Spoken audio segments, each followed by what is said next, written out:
Hello everyone, this is Charul and today is the 10th lecture of Physics NCERT class 6 in which we are going to talk about the fourth part of the chapter Wind and Cyclones. But before that, please subscribe to my channel and do hit the like button. So guys, today we are going to find out the answer of the question why air moves. तो guys मैंने आपको बताया था कि जो air होती है वो basically from high pressure area to the low pressure area move करती है और हमने देखा था that with increase in wind speed जो एयर प्रेशर होता है वो बेसिकली डिक्रीज हो जाता है। इसका मतलब जहां पर हवा बहुत तेज चलेगी वहां पर लो प्रेशर एरिया क्रिएट हो जाएगा, लेकिन जहां पर हवा धीरे चलेगी वहां पर क्या होगा, हाई प्रेशर एरिया। तो गाइस होता क्या है, अगर हवा बहुत तेज चल रही है तो उस जगह पर एयर पार्टिकल्स बहुत कम होंगे जिसकी वजह से वो आपस में कम टकराएंगे और इसकी वजह से वहां पर लो प्रेशर एरिया क्रिएट हो जाएगा।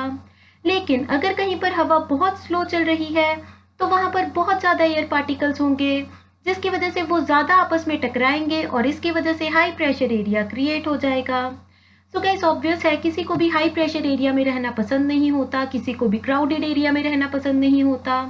इसीलिए जो एयर पार्टिकल्स हैं वो भी हाई प्रेशर एरिया से लो प्रेशर एरिया की तरफ मूव करना शुरू हो जाएंगे और आपको पता है कि मूविंग एयर को हम लोग क्या बोलते हैं, विंड। सो गाइस अभी देखते हैं कि एक्चुअल में जो एयर होती है वो बेसिकली मूव क्यों करती है। सो गाइस जैसे ही हवा गर्म होती है उसका टेम्परेचर ज़्यादा हो जाता है तो जो भी एयर पार्टिकल्स होते हैं वो एनर्जी गेन कर लेते हैं, उनमें बहुत ज़्यादा एनर्जी आ जाती है जिसकी वजह से वो इधर उधर मूव करना शुरू कर देते हैं। और गाइस होता क्या है कि वो आपस में एक दूसरे से दूर जाना शुरू कर देते हैं जिसकी वजह से जो एयर है वो बेसिकली एक्सपैंड कर जाती है। एंड दूसरी चीज़ क्या है कि जब हवा गर्म हो जाती है तो वो बहुत ही ज़्यादा हल्की हो जाती है जिसकी वजह से वो ऊपर की तरफ उठना शुरू हो जाती है। तो गाइस होगा क्या कि जब हवा ऊपर की तरफ उठ जाएगी तो इसकी वजह से नीचे एयर पार्टिकल्स की कॉन्सेंट्रेशन कम हो जाएगी और इसकी वजह से वहाँ पर लो प्रेशर एरिया क्रिएट हो जाएगा। इसका मतलब क्या हुआ कि अगर टेम्परेचर ज़्यादा है तो जो एयर पार्टिकल्स है उन्हें एनर्जी मिल जाती है जिसकी वजह से लो प्रेशर एरिया क्रिएट हो जाता है। लेकिन अगर टेम्परेचर कम होगा तो एयर पार्टिकल्स की एनर्जी भी कम होगी और इसकी वजह से क्या होगा, हाई प्रेशर एरिया क्रिएट हो जाएगा।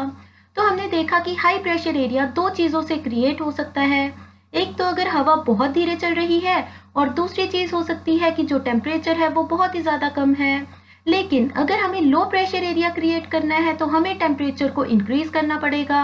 और जो विंड स्पीड है उसे भी क्या करना पड़ेगा, इंक्रीज करना पड़ेगा। ठीक है ना गाइस, तो ऐसे होता है कि जो विंड होती है वो बेसिकली मूव करना शुरू कर देती है। तो गाइस एक बार दोबारा से देखते हैं कि जब एयर गर्म हो जाती है तो वो ऊपर की तरफ उठना शुरू करती है क्योंकि वो बहुत ही हल्की हो जाती है। दूसरी चीज़ हमने देखी कि जब हवा को हम लोग गर्म करते हैं तो इसकी वजह से जो एयर पार्टिकल्स होते हैं उनमें एनर्जी आ जाती है जिसकी वजह से वो एक दूसरे से दूर जाना शुरू कर देते हैं और एज अ रिजल्ट क्या होता है कि जो एयर होती है वो बेसिकली एक्सपैंड हो जाती है और क्योंकि हवा अभी हल्की हो चुकी है टेम्परेचर ज़्यादा होने के कारण, इसकी वजह से वो ऊपर की तरफ उठना शुरू कर देती है और इसकी वजह से लो प्रेशर एरिया क्रिएट हो जाता है। सो गाइस अभी कुछ एग्जाम्पल्स देखते हैं। तो यहाँ पर आप देख सकते हैं कि हमने क्या किया, हमने एक स्टिक ली और उसके ऊपर हमने थ्रेड की हेल्प से दो पेपर कप्स को हैंग कर दिया है। तो गाइस हमने क्या किया, बिल्कुल सेंटर में से इस जो पाइप है उसे बेसिकली होल्ड कर लिया सो दैट जो कप्स है वो प्रॉपरली बैलेंस हो जाए। लेकिन उसके बाद हमने क्या किया कि एक पेपर कप के नीचे हमने कैंडल जला दी जिसकी वजह से क्या हुआ, कैंडल के ऊपर वाली जो हवा थी, विंड थी, वो बेसिकली गर्म हो गई जिसकी वजह से वहां पर लो प्रेशर एरिया क्रिएट हो गया और जो एयर पार्टिकल्स थे उन्हें बहुत ज़्यादा एनर्जी मिल गई ड्यू टू हाई टेम्परेचर और इसकी वजह से क्या हुआ, वो बेसिकली ऊपर की तरफ उठना शुरू हो गए जिसने कि हमारे जो पेपर कप था उसे भी ऊपर की तरफ धक्का मारा। इसकी वजह से क्या हुआ, जिस पेपर कप के नीचे हमने कैंडल जलाई हुई थी वो पेपर कप ऊपर उठ गया और जो दूसरा पेपर कप था वो नीचे की तरफ आ गया। तो गाइस यहाँ पर हुआ क्या कि कैंडल की वजह से जो एयर थी वो बेसिकली वार्म अप हो गई जिसकी वजह से वो ऊपर उठना शुरू हो गई और क्योंकि एयर पार्टिकल्स के पास अभी एनर्जी आ चुकी है due to the high temperature और उन एयर पार्टिकल्स ने क्या किया, जो पेपर कप था उसे बेसिकली ऊपर की तरफ पुश किया जिसकी वजह से पेपर कप ऊपर उठ गया और दूसरा पेपर कप नीचे की तरफ मूव कर गया। तो गाइस यहाँ पर आप देख सकते हैं हमने क्या किया, एक टेस्ट ट्यूब ली, उसके ऊपर हमने एक बलून को लगा दिया है, प्रॉपरली उसे फिक्स कर दिया। अभी हमने क्या किया, जो ये टेस्ट ट्यूब थी इसे ठंडे पानी में डाला तो जो बलून था उस पर कोई भी असर नहीं हुआ। लेकिन जैसे ही हमने इस टेस्ट ट्यूब को गर्म पानी में डाला तो हुआ क्या कि जो टेस्ट ट्यूब के अंदर वाली हवा थी वो बेसिकली वार्म अप हो गई, जिसकी वजह से जो एयर पार्टिकल्स थे उनमें एनर्जी आई और वो ऊपर की तरफ उठना शुरू हो गए। क्योंकि अभी जो विंड है वो बेसिकली हल्की हो चुकी है, इस वजह से गाइस वो ऊपर उठनी शुरू हो गई। और एज अ रिजल्ट क्या हुआ, जो हमारी टेस्ट ट्यूब के अंदर एयर पार्टिकल्स प्रेजेंट थे वो हमारे बलून के अंदर चले गए। और क्योंकि जो एयर पार्टिकल्स है उसमें बहुत ज़्यादा एनर्जी है तो वो बेसिकली एक दूसरे से दूर जाने की कोशिश करेंगे और इसकी वजह से क्या होगा, जो हमारा बलून है वो बेसिकली फूल जाएगा। ठीक है, तो हमने यहाँ पर क्या किया, टेस्ट ट्यूब के ऊपर एक बलून को फिक्स कर दिया, उसे पहले ठंडे पानी में डाला तो बलून पर कोई असर नहीं हुआ।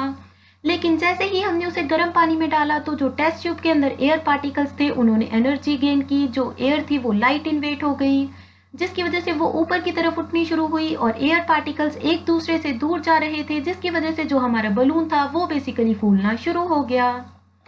ठीक है, तो अभी एक और एक्सपेरिमेंट देखते हैं। तो गाइस आपने देखा होगा कि जब भी हम लोग अगरबत्ती जलाते हैं या फिर कभी भी बॉन फायर जलाते हैं तो जो फायर होती है, फायर फ्लेम्स होती हैं या फिर स्मोक होती है वो बेसिकली ऊपर की तरफ उठती है। तो गाइस ऐसा क्यों होता है, क्योंकि गाइस बेसिकली जब टेम्परेचर ज़्यादा होता है तो क्या होता है कि जो एयर पार्टिकल्स है वो हल्के हो जाते हैं और वो ऊपर की तरफ उठना शुरू करेंगे, तो जो भी आग की फ्लेम्स वगैरह होंगी, उसकी लपटें होंगी, वो भी ऊपर की तरफ मूव करना शुरू हो जाएंगी। एंड आपको पता है कि जब भी आप अगरबत्ती चलाते हैं तो क्या होता है, जो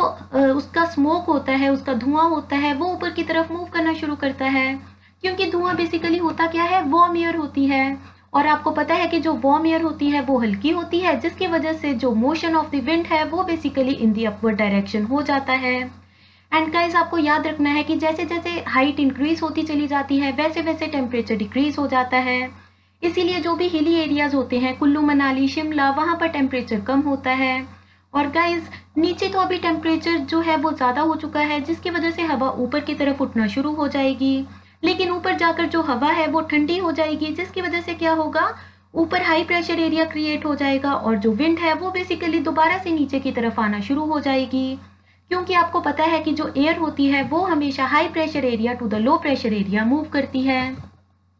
तो गाइस यहाँ पर आप देख सकते हैं कि जो सन है वो हमारी अर्थ को हीट अप कर रहा है। लेकिन आपको एक चीज़ याद रखनी है कि जो सन होता है उसकी जो रेडिएशंस होती हैं, सनलाइट होती है, वो directly equator of the earth पर पड़ती हैं, जिसकी वजह से इक्वेटर पर टेम्परेचर ज़्यादा होता है as compare to the poles. इसीलिए गाइस होता क्या है कि जो नॉर्थ पोल होता है और साउथ पोल होता है they are basically snow covered, लेकिन जो भी कंट्रीज इक्वेटर के पास है जैसे कि साउथ अफ्रीका, वहाँ पर टेम्परेचर बहुत ज़्यादा होता है। इसका मतलब क्या हुआ, जो सन है वो बेसिकली हमारे अर्थ के एक पार्ट को ज़्यादा गर्म करता है और दूसरे को कम गर्म करता है। और मैंने आपको बताया है कि जहाँ पर भी टेम्परेचर ज़्यादा होगा तो वहाँ पर लो प्रेशर एरिया क्रिएट हो जाएगा, लेकिन जहाँ पर भी टेम्परेचर कम होगा वहाँ पर हाई प्रेशर एरिया क्रिएट होगा। और इसकी वजह से क्या होगा, जो विंड है वो बेसिकली मूव करना शुरू करेगी from the pole to the equator. लेकिन इक्वेटर पर जाकर क्या होगा, जो विंड है वो बेसिकली गर्म हो जाएगी, वो दोबारा से ऊपर उठेगी, ऊपर जाने पर क्या होगा, उसका टेम्परेचर कम हो जाएगा, फिर से वो नीचे आ जाएगी और ऐसे ही गाइस एक पूरी विंड सर्कुलेशन बन जाती है। तो गाइस ऐसे ही दो विंड सर्कुलेशंस बनती हैं, एक बनती है हमारे नॉर्दर्न हेमिस्फीयर में और दूसरी बनती है साउदर्न हेमिस्फीयर में। सो गाइस इसके बारे में हम लोग डिटेल में नेक्स्ट लेक्चर में बात करने वाले हैं। So guys, if you enjoyed the video then do like, share and subscribe. Thank you so much.